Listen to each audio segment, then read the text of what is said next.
Good day to you. I am grateful to be with you once again. Through humility, repentance, and mighty prayer, Joseph regained the Lord's favor after the manuscript was lost. Once again, the light of heaven burst forth on the youthful prophet, and he was given revelations, which he began to write down. Oh, the joy and peace that were returned to him and our family. Let's see how this unfolded in the life of Joseph and our family as well.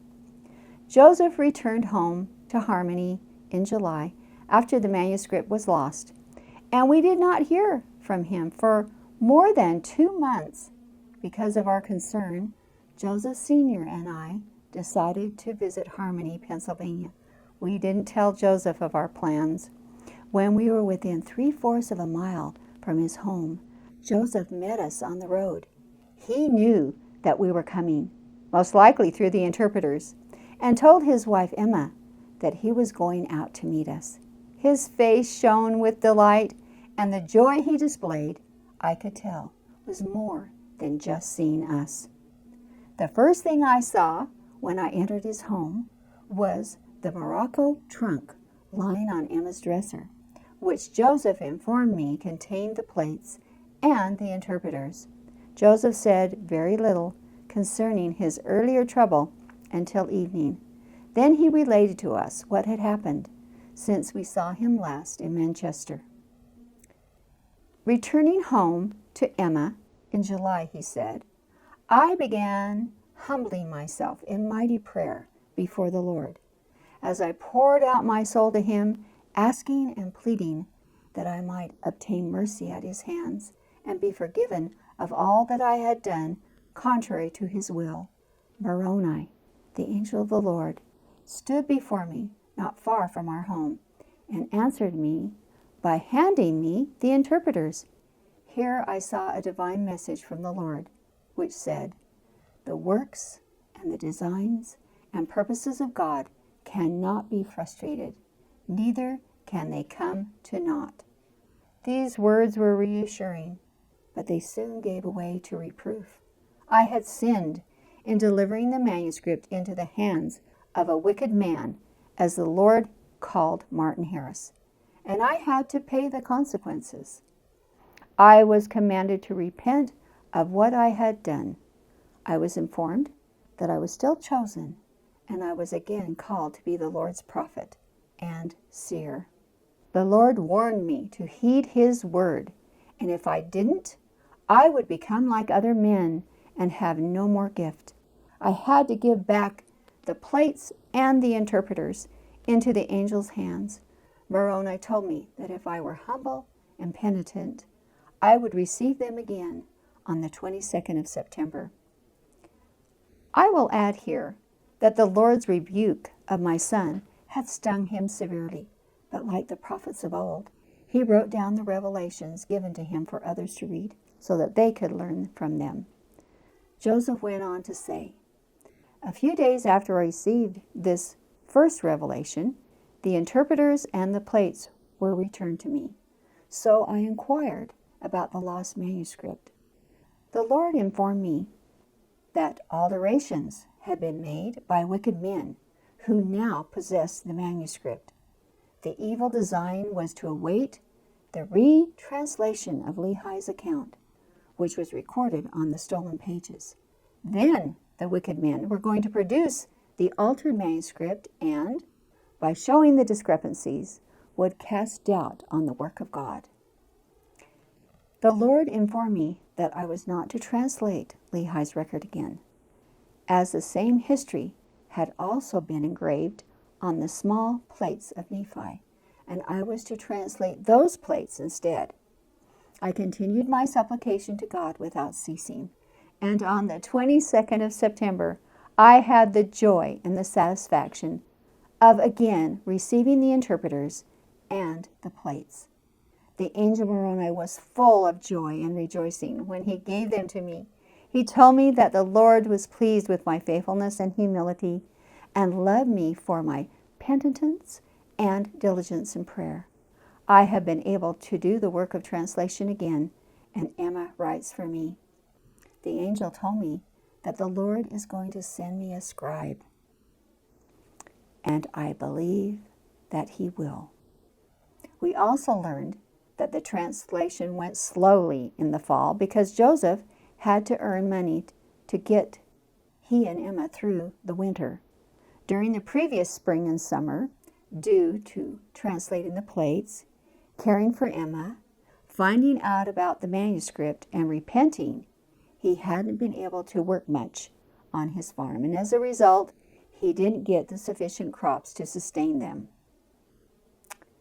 Joseph dug a well near the front door and hired himself out to work for his in-laws and neighbors, husking corn, threshing grains, and hauling hay and wood. On one occasion, after working 4 days, he received $3 in cash. Joseph spent 25 cents on a luxury. He bought a comb as a present for his dear Emma.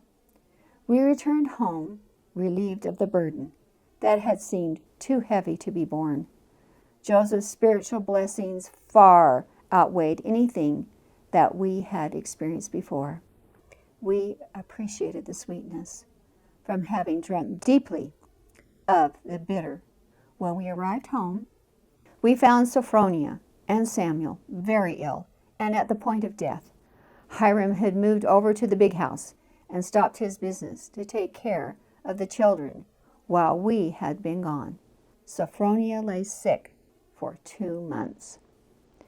In January, a new term for our neighborhood school was starting, and a new teacher had to be hired.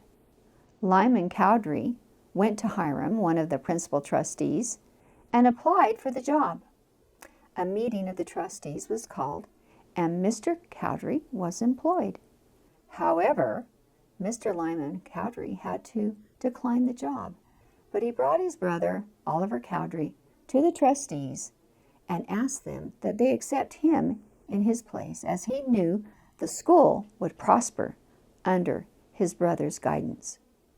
Everyone was satisfied, and Oliver Cowdery was hired. Oliver asked my husband if he could board with our family until he became acquainted with the other parents. Oliver had not been staying in our home long when he began to hear about the plates, and he started questioning my husband about the subject. For quite some time, my husband was reluctant to give him much information. Finally, Oliver won my husband's confidence and learned about the plates.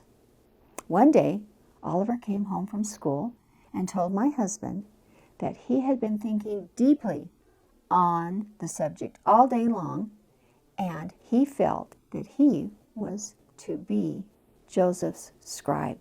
He had decided that when the term of school was finished, he would go to Harmony to see Joseph. The next day was very stormy. It was almost impossible to travel the road between the schoolhouse and our home. The rain fell in torrents, and I thought that Oliver would certainly stop and stay with some neighbor who lived closer to the school. However, Oliver was not to be deterred from his goal. He desired to talk to us about Joseph and the plates, which he could not do anywhere else. When Oliver came in, he said he would like Hiram to have his money ready as soon as the school closed in March so that he could prepare and leave. He said that he understood Samuel was planning to go and help Joseph, and that he would like to go with him. Oliver said that he had made it a matter of prayer, and he believed that this was the work of the Lord, and that he would be assisting in it. He was very determined. We advised Oliver to seek a stronger testimony of the truth of the work Joseph was called to do. The Lord answered Oliver's prayers, and he did appear unto him. He showed him the plates in vision, the truth of the work, and what the Lord was about to do through Joseph. From this time forward, Oliver was so entirely absorbed in the subject of the record that it was all he could think or converse about.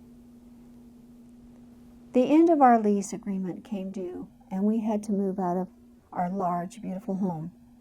This happened through the designs of evil men. We began preparations to move our family and belongings back into the small log house that we first built, where Hiram and his wife Jerusha and their little daughter Lavinia were now living. And very sadly, there would soon be a new landlord who would own our homes and land.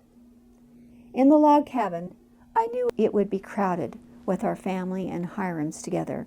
We still had 5 children at home. There would be 10 family members living in 4 rooms and only 3 bedrooms. I didn't know how to make Oliver comfortable.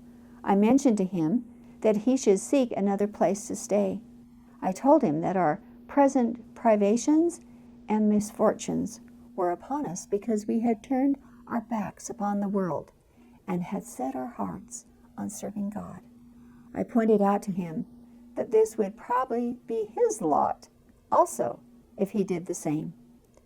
Our present trial was doubly severe because of our dear Alvin, who was dead and had done so much of the handiwork on our large home that reminded us of him and his love and devotion. We did not want to leave it. On Alvin's deathbed, he exhorted his brothers to finish the house, and it was completed by our sons' exertion, showing their great love and faithfulness as well. Now the home was to pass into the hands of wicked men who neither feared God nor loved their fellow men. They had never raised a hand to earn what they now would be given through manipulation. "Mother," said Oliver, "let me stay with you. I can live in any log hut, if that is where you and Father Smith live. I cannot go away from you. Please say no more about making me comfortable."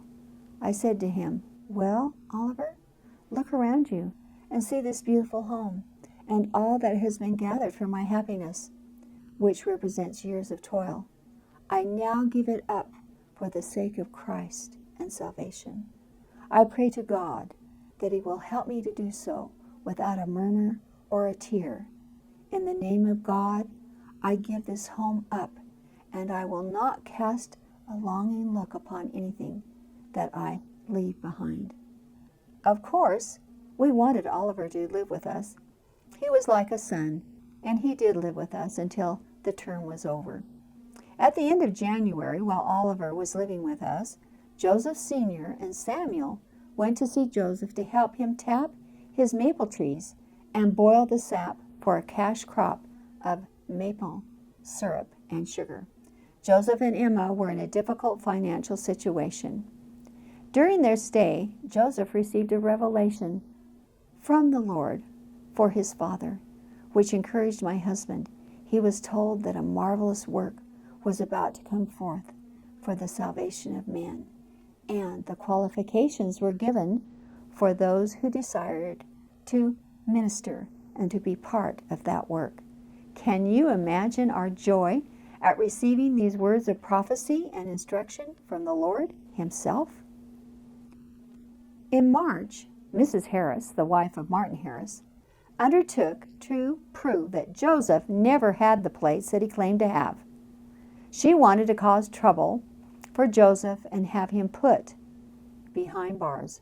She also wanted to stop her husband from giving Joseph money to finance the translation and publishing of the Book of Mormon. Mrs. Harris gathered a group of Joseph's enemies in Palmyra to accuse Joseph in court of pretending to have the gold plates. She entered a complaint before the magistrate for Wayne County in Lyons, New York. Mrs. Harris requested Lyman Cowdery to go to the court hearing in Lyons prepared with a good horse to travel to Pennsylvania should the case go against Joseph. Then Lyman would be ready to accompany the officers to arrest Joseph. She made affidavits affirming that Joseph Smith's principal objective was to defraud her husband to obtain his property, to publish what was on his gold plates, and she didn't believe he even had the plates. She directed the officers to whom they were to subpoena. Her husband was the principal witness in the case. Before the court hearing, Martin went to Harmony to talk to Joseph to see if he could get directions from the Lord as to what he should say when he was called to the witness stand. He also wanted to see the plates so he could testify in court that he had seen them and that they were real. The Lord gave Joseph a revelation for Martin. The Lord didn't tell Martin what to say in court. He also did not allow him to see the plates. The Lord said that the privilege of seeing the plates was for 3 witnesses who had to be called and they had to be ordained. Martin was told that he exalted himself. He needed to humble himself in mighty prayer and faith in the sincerity of his heart. Then the Lord would grant him a view of the plates if he were faithful. He was admonished to covenant with the Lord, to keep his commandments, and to trouble him no more concerning the matter. On the day of the trial, our neighbors, who were friendly to us, came to tell us that the witnesses had gone to Lyons and were determined to obtain a verdict against Joseph. I had anxiety for Joseph. As you can imagine, I was not accustomed to Joseph or my family being taken to court, as I would become afterward. Hiram came in and I asked him what could be done. "Why, Mother," said he, "we can do nothing but look to the Lord, for in him is our help and strength, and he can deliver us from every trouble." I went to a secluded place, bowing myself before the Lord, and I poured out my whole soul in tears and anguish, asking for the safety of my son. I continued my pleading with the Lord for some time. At length, the Spirit of the Lord fell so powerfully upon me that every feeling of foreboding or distress was taken from me. A voice spoke to me, saying, "Not one hair of his head shall be harmed." I was satisfied, and I arose, and I went into the house. I never felt as happy in my life as I did then. I sat down and I began to read, but my feelings were too intense to permit me to do so. Soon after, my daughter-in-law, Jerusha, came into the room. She asked what the matter was, as I looked different and had never appeared like this before. I told her I had never been so happy in my life. My heart was so light and my mind so completely at rest. I felt as though I should never have any more trouble while I lived. I said, "I have had a witness from the Lord that Joseph's enemies will have no power over him, and he shall be protected." Overpowered by God's goodness, I burst into tears and sobbed aloud. In the courtroom that day, after 3 witnesses and the reading of Mrs. Harris's affidavit, the judge forbade any more witnesses until he had heard Mr. Harris's testimony. Martin Harris testified to the court with bold, decisive energy. He arose and raised his hand to heaven and said, "I can swear that Joseph Smith has never gotten any money from me that I have not voluntarily given to him by my own free will and accord. I put $50 into his hands before many witnesses for the work of the Lord. This I can prove, and Joseph has never shown any disposition to take a man's money without giving a reasonable compensation in return. As to the plates, which he professes to have, gentlemen, if you do not believe it, but continue to resist the truth, it will one day be the means of damning your souls." The judge then told the court that they need not call any more witnesses, and ordered the written testimony that had been given to be brought to him. This he tore up in front of them, and told them to go home and trouble him no more with such ridiculous folly. They returned home, confounded, with their heads hanging down in shame. We applauded Martin Harris for his courage in defending Joseph. The Lord kept his promise to me of protecting my son for the next 15 years until Joseph's mission was completed. Joseph was hunted and driven, arrested and persecuted, and although he never broke the law, he was involved in 46 lawsuits and was never legally found guilty. When Oliver's term of teaching was over, he and Samuel left us, walking the distance from Manchester to Joseph's home in Harmony, Pennsylvania. While Oliver lived with us, he became friends with David Whitmer from Fayette, New York. Oliver told David about Joseph and the plates. On their trip to Harmony, Oliver and Samuel went to the Whitmer residence in Fayette, New York. Oliver promised his friend David Whitmer that after visiting the prophet, he would write to him about his impressions of the truth or untruth of Joseph Smith having the ancient record. Next time, we will see how much faster the translation process proceeds with Oliver's help and the beautiful relationship formed between Joseph and Oliver. We will also see that the heavens were open to them. They received the perfect knowledge and keys of the priesthood, which were delivered to them through angels sent by God, and the Spirit of God was poured out on them with great power. Until then, may God bless you in your quest for truth.